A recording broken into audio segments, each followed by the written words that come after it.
All right, hello Giving Grow friends. We are going to do a demonstration today on how to plant a fruit tree by yourself. We're out here in our Giving Grove demonstration orchard, and I'm going to have Matt give us a little demonstration. All right, so first off, we measured from our existing trees, and this one happens to be 17 feet on center from that tree right there. This other one is 15 feet. Typically the tightest we want to plant most of our trees is 15 feet on center. So once we have the flags in where we want the trees, then I will go ahead and spray paint a circle.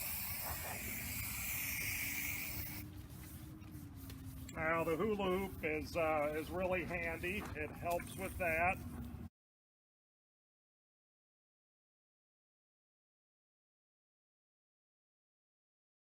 So notice the shovel, sod shovel, goes in really nicely, and this is good for removing all of the sod, which we will actually take this sod and probably put it in where we have some of our bare spots.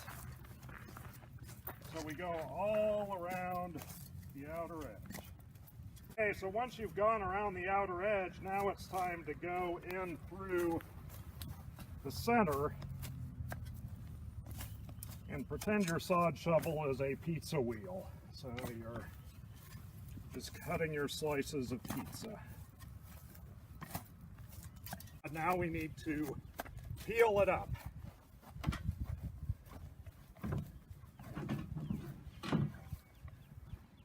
And notice, you're not taking very much topsoil. You're just getting that first inch or two of topsoil and all of the sod, all of the grass. All right, so now we have the sod off of our planting hole, and notice nice circle here, and actually our soil texture is really great. So now what I'm going to use is what's called a sharpshooter. So it's basically a short-handled shovel with a long blade. This will really get into the soil, allowing you to cut through clay and rocks and roots and things like that. So first off, I start in the center of the hole. Now we don't start on the edge of the hole, and we'll talk about that in a little bit. But I start in the center of the hole. Go down. Try really not to pry on the shovel. That's a good way to break the shovel. So starting in the middle, and then I'll put it on our piece of burlap here. That way it just contains the mess that we're making, and it means we can easily lift this back up and put it in the hole.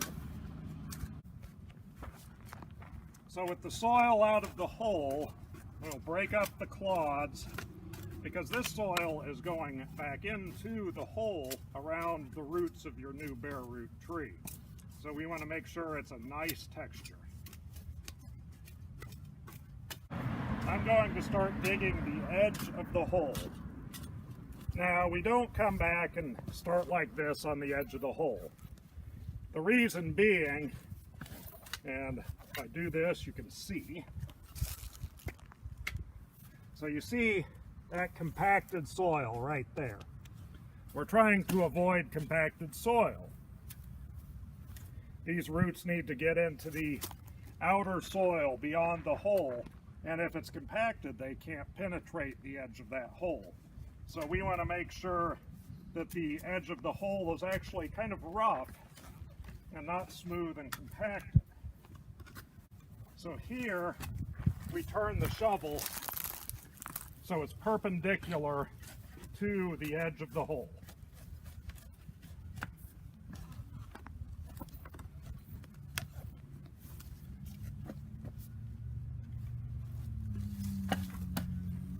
So right here you can see it's definitely a rougher surface, and it allows for roots to actually penetrate into that surrounding soil.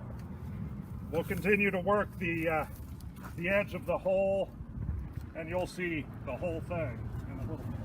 And and notice the shape of the hole.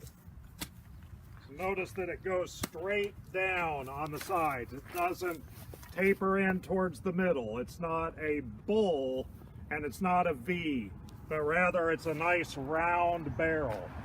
So what happens when the water comes down, it ends up going straight down into the soil profile. If this were dug at a V, it would go straight down to the bottom of the V and fill up the hole and start rotting your roots. Same if you dug sort of a hole or a U-sized hole. But because this is a barrel, the water goes straight down.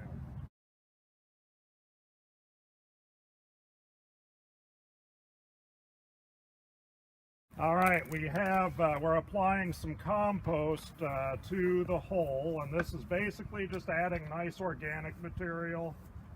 You could get compost from a variety of places.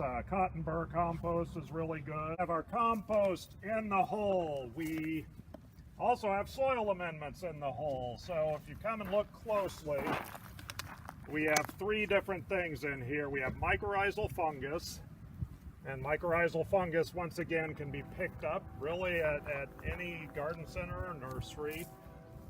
What it does is it attaches itself to the roots and allows the root network of the tree to expand a little bit further out beyond its reach. We also have extra phosphorus added into the hole, and that's in the form of bone meal. Steamed bone meal is a good source of phosphorus. Pretty much all of our soils around the Kansas City area are incredibly low in phosphorus, and that helps with root development. It will also later on help with flower development. And the last thing we have added is sulfur, and it's in the form of these tiny little pellets. It's soil sulfur, and it helps bring the pH down just a little bit. Our soil pH here is right around a 7. We want it a little bit lower, in the 6.5 to 6.8 range. So from there we have the tree, and it's standing up in the hole.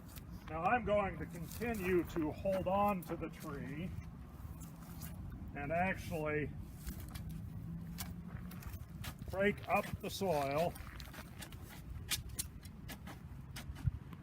Now, you might see another shovel in here, but we are keeping our distance.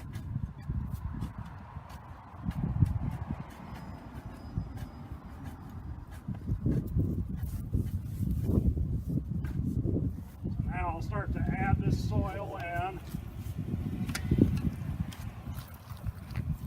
and then I will work it around, and I'll break up any clods that I see.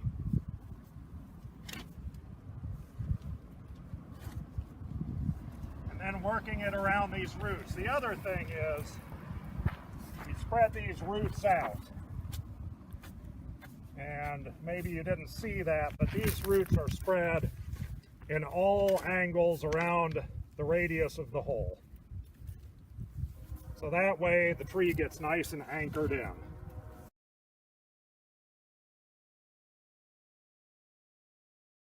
All right, so here we are again with another bare root tree, and notice how on this bare root tree the roots are kind of going in sort of a flat plane like that. So our goal when we plant these bare root trees is to make sure the roots are more or less spread out evenly in the hole. And so this kind of requires a little bit of moving of roots. So we'll kind of move them around so they are spaced out in all directions, so the tree not only gets itself anchored in, but then can get nutrients all around the edge of the hole. All right, there we go. There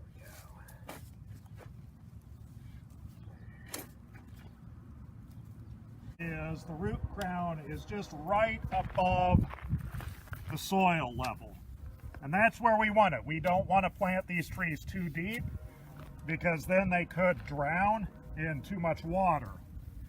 We also want to make sure that we don't bury the graft. And this is the graft. This is where the tree was basically cut and attached to a rootstock. So we want to make sure that this portion always stays a few inches above the soil level and stays dry.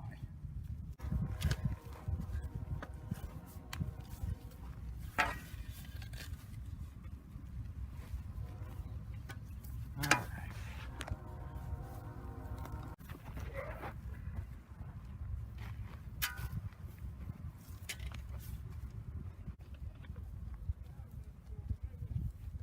So focused on the roots and the graft that sometimes you forget to look up into the tree itself. Make sure, even though it's a cherry, we want to make sure that it's plumb.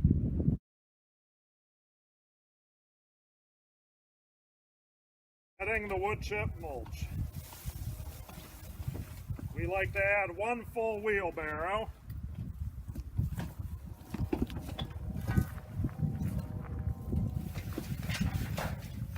When we do this, we make sure that the mulch is pulled away from the trunk.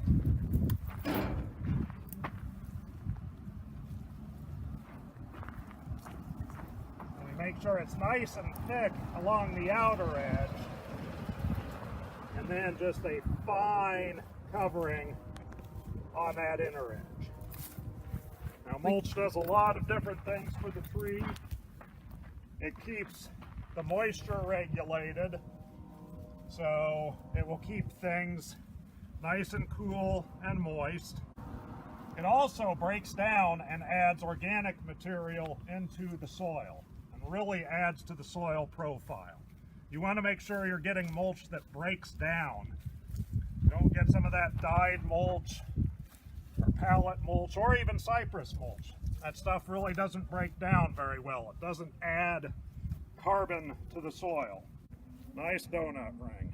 But another thing that you will want to do when planting your tree is if there are any broken branches, broken tips, go ahead and prune those off. I'm going to prune this off about 1/4 inch above this bud. So right there, a nice cut. What will happen is this will become the new central leader. This shoot will take off and go up. And we will get branching out from a lot of these buds here. Knock a lot of these little buds off because we don't want all of these growing because this is far too low. This is a cherry tree. You'll want to do this with apples, pears, peaches to a greater extent. So ideally, with our new tree, we are going to be adding about 5 to 7 gallons of water.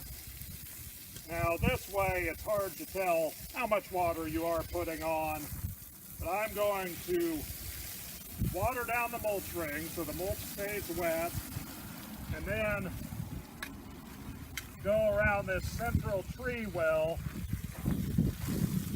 add some water, letting this settle in a little bit. And this is actually pretty important to watch when it does settle, because sometimes the tree will start leaning. And you'll want to make sure that it doesn't lean throughout this whole settling process. In some cases, you may have to stick the sharpshooter down in the hole while you're watering to adjust the angle of the tree. Going to add a little bit more water. If you need more tips on watering, you can see our other YouTube video.